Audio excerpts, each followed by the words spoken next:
दबाव बनाना चाहिए और प्रदेश संगठन से ये कहना चाहिए कि आप अपने नेताओं को कम से कम भाषा का संयम कमलनाथ जी से मिलने गए और उन्होंने सब चीजों से अवगत कराया। कमलनाथ जी ने यह बोल के पल्ला झाड़ लिया कि कमलनाथ जी ने यह बोल के पल्ला झाड़ दिया कि मैं इसकी जांच कराता हूं, मेरे संज्ञान में मामला नहीं आया है।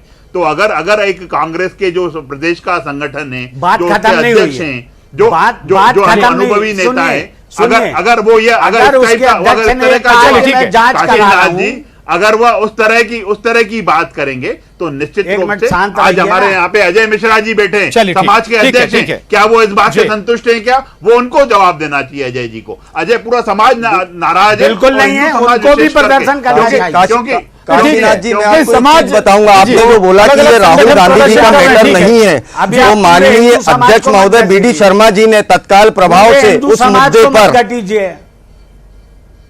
यस नहीं, हम हिंदू समाज का हिस्सा नहीं है भाई साहब, हम हिंदू समाज का हिस्सा नहीं है। एक्शन लेना चाहिए। ब्राह्मण एक ध्वजवाहक रहा है सनातन सभ्यता का, आप कैसी बातें कर रहे हैं? जब मामला है ब्राह्मण एक सोच रहा है, एक विचारधारा रहा है, और आज आप कह रहे हैं कि हिंदू समाज से ना जोड़िए। ब्राह्मण ध्वजवाहक रहा है, मुझे मालूम है कि ब्राह्मण के क्या दायित्व है समाज में, मुझे मालूम है, और ब्राह्मण के क्या कर्तव्य हैं ये भी मुझे मालूम है। और ब्राह्मण के कर्तव्य होने के बाद वो हमारे रक्त वंशज होते हैं, हम ही को गाली दे रहे हैं, और इतनी इस तरह की गालियां। गाली हमको सुनना नहीं है किसी की, हम तो ये कह रहे हैं कि किसी भी व्यक्ति, किसी भी समाज ना सुनना है ना देना है, किसी समुदाय, ब्राह्मण नहीं बल्कि किसी समुदाय के साथ इस तरह का कमलनाथ को चाहिए, इस पे तुरंत एक्शन करें। ठीक है काशीनाथ जी, आ रहा हूं मैं आपके पास। स्वदेश शर्मा जी लगातार बने हुए काफी देर से चुप हैं वो। स्वदेश शर्मा जी उदाहरण पेश करिए ना, बीजेपी ने तो प्रीतम लोधी के साथ एक्शन लिया, बाहर किया पार्टी से, आप अभी भी बचाव कर रहे हैं।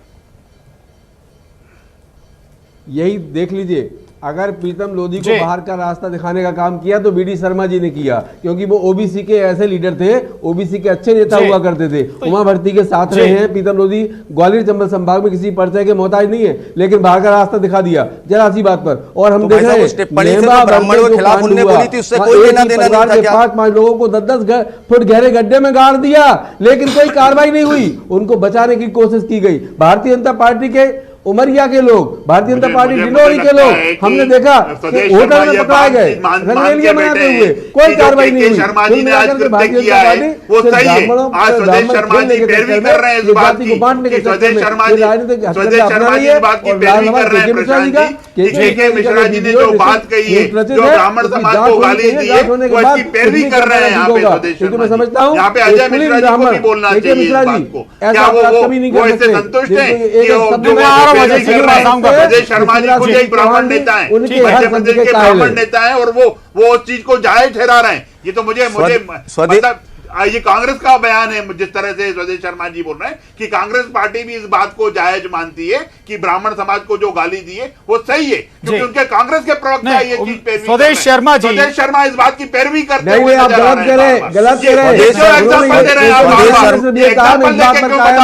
आप तो ये बताइए को टारगेट कर रहे हैं ओबीसी के नेता शिवराज सिंह चौहान, उन्होंने ब्राह्मण समाज को गाली दी है, और बीडी शर्मा कह रहे हैं इसका जवाब दीजिए। ये जातियों में बांटने का काम प्रदेश में किया जा रहा है, और ये 2023 अगर कोई जाति में बांटेगा तो आप उसको अभद्रता से गाली देंगे, आप गाली देंगे। ऑफिशियल बयान मानना चाहिए हमारा नहीं था। प्रशांत जी, ठीक है अजय जी, ब्राह्मण समुदाय को विशेष टारगेट क्यों बोल रहे हैं? ब्राह्मण समुदाय विशेष टारगेट क्यों अजय मिश्रा जी? तो आज की ब्राह्मण समुदाय एक एकत्रित समुदाय है जी। ब्राह्मण समुदाय को किसी भूगोल और किसी इतिहास की जरूरत नहीं है जी। आप किसी भी चीज में ब्राह्मण समुदाय को लिप्त करिए और एक अशोभनीय टिप्पणी कर दीजिए तो आपका ग्राफ वैसे ही बढ़ जाएगा। ये एक मानसिकता बन गई है मुझे लगता है जी। ठीक है काशीनाथ जी, ऐसे बयान अक्सर पहली बार नहीं है, कई राजनीतिक दलों के जरिए जब दिए गए तो भारी खामियाजा भी भुगता है, और लगता है आपको कि कोई ना कोई राजनीतिक बड़ी भूल हो गई है के मिश्रा जी से। अब भले ही आप अब उसको क्लियर करें, ये कहें कि मैं तो अपने बयान पर स्टैंड पर हूं, कायम हूं, हटूंगा नहीं। काशीनाथ जी, नहीं, आप अपने बयान पे कायम रहिए, कोई मनाही नहीं है जी। मगर जो गलती आपने की है, जो अभद्र भाषा का इस्तेमाल किया है,